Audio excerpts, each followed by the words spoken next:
आज Doubtnut app download करें।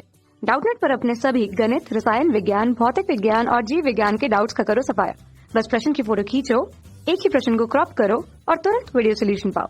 अभी डाउनलोड करें। प्रश्न हमें दिया हुआ है कि पीतल का यंग प्रत्यास्थता गुणांक का मान 1 गुणा 10 की घात 11 न्यूटन प्रति मीटर वर्ग दिया हुआ है।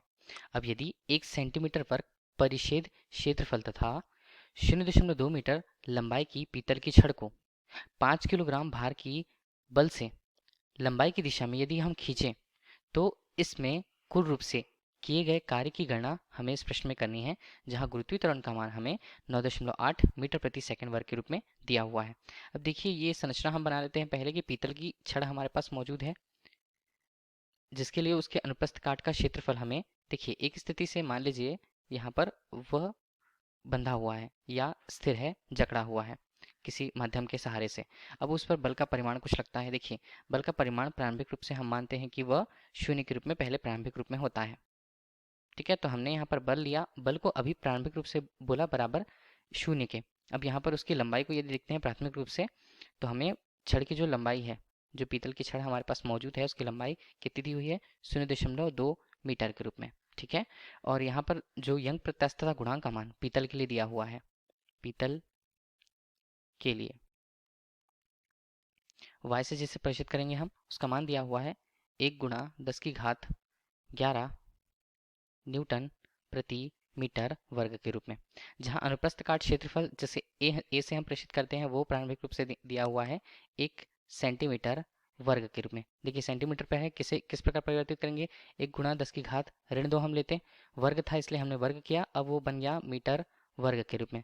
तो ए हमें मिला है, इस प्रकार ए हमें 10 की घात ऋण 4 मीटर वर्ग के रूप में प्राप्त हुआ।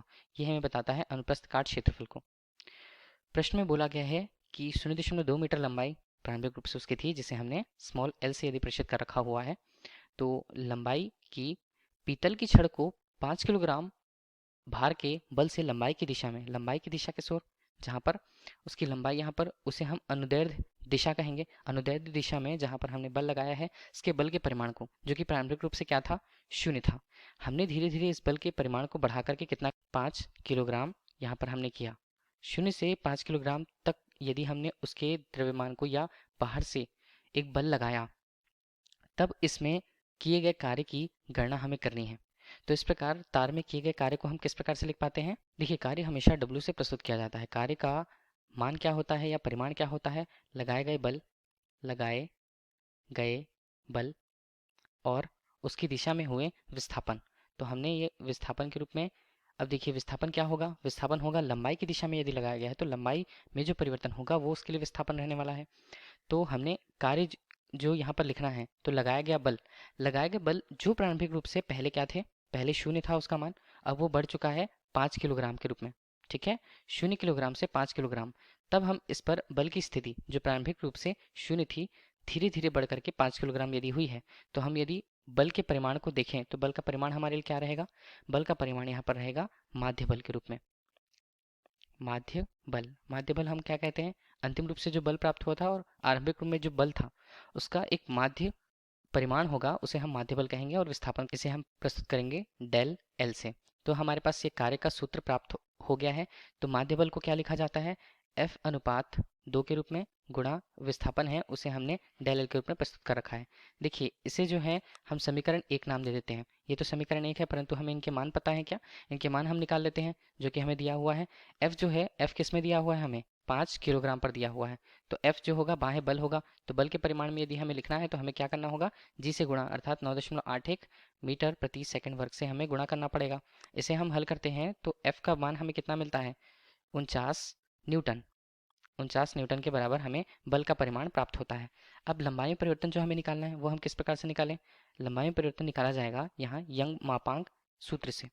तो यंग मापांक क्या होता है, यंग मापांक जिसे हम किससे प्रस्तुत करते हैं, कैपिटल Y से प्रस्तुत किया, उसका मान होता है प्रतिबल और विकृति का अनुपात। तो प्रतिबल हमारे पास F अनुपात A के रूप में होगा और विकृति हमारे पास क्या रहेगी, डेल L अनुपात प्रारंभिक लंबाई के रूप में। तो हमने यहाँ पर अंतिम रूप से Y को कितना लिखा, Y को लिखा हमने F अनुपात यहाँ पर नीचे A और यहाँ पर डेल L अनुपात यहाँ पर L के रूप में। ठीक है, इस सूत्र में हम सभी मानों को रख देंगे तो हमें लंबाई में परिवर्तन का मान मिल जाएगा। देखिए लंबाई में परिवर्तन डेल एल के रूप में हम किस प्रकार निकालेंगे, यहाँ पर है एफ, यहाँ पर है एल प्रारंभिक लंबाई के रूप में, क्षेत्रफल ए अनुप्रस्थ काट, और यहाँ पर वाई जो यंग प्रत्यास्थता गुणांक के मान को बताता है।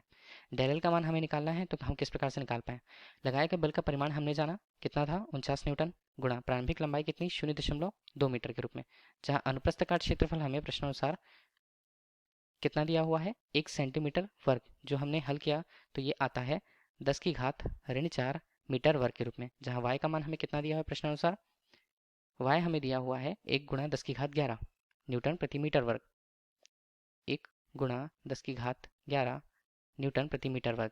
तो इस प्रकार डेल एल का मान हमें मीटर पर प्राप्त होगा। इसे हमने हल किया तो यहाँ पर मान आता है, हल करने के बाद यहाँ पर 9.8 ऊपर पर, यहाँ हम गुणा करेंगे तो 10 की घात 4, और नीचे हम इसे हल करते हैं तो 10 की घात यहाँ पर 11 मिलता है। तो ये जो भी आएगा मीटर पर आएगा। तो डेल एल का मान हल करने के पश्चात हमें कितना मिलता है 9.8 गुणा 10 की घात ऋण 7 के रूप में मीटर हमें मान प्राप्त होता है, ये ऋण 7 है। तो लंबाई में परिवर्तन हमें इस प्रकार से मिल गया। हमें क्या निकालना था, किए गए पीतल के तार में किए गए कार्य W का मान, जैसे समीकरण 1 में हम मान रखें, इस प्रकार समीकरण 1 में हम मान रखते हैं समीकरण 1 जो किए गए कार्य को बताएगा W के रूप में। W का मान होता है F अनुपात 2 गुणा डेल एल। F हमारे पास कितना हमने अभी निकाल लिया था, उसका परिमाण वो था 49 न्यूटन और बटे 2 गुणा लंबाई में परिवर्तन हमें कितना मिला 9.8 गुणा 10 की घात ऋण 7 मीटर के रूप में। तो कार्य हमें इस प्रकार कितना मिलता है, हल करने के पश्चात हल करते हैं तो इसका मान हमें मिलता है 2.4 गुणा 10 की घात ऋण 5। किस में आएगा, कार्य का मान हमेशा आता है जूल में, क्योंकि हमारे पास 49 न्यूटन में था और जो दूरी थी वो मीटर पे थी, तो न्यूटन मीटर जूल के रूप में हमें कार्य का मान प्राप्त हुआ। ये इस प्रश्न का उत्तर है। धन्यवाद। कक्षा 6 से 12वीं से लेकर नीट, IIT, JEE वो एडवांस के लेवल तक 1 करोड़ से ज्यादा छात्रों का भरोसा।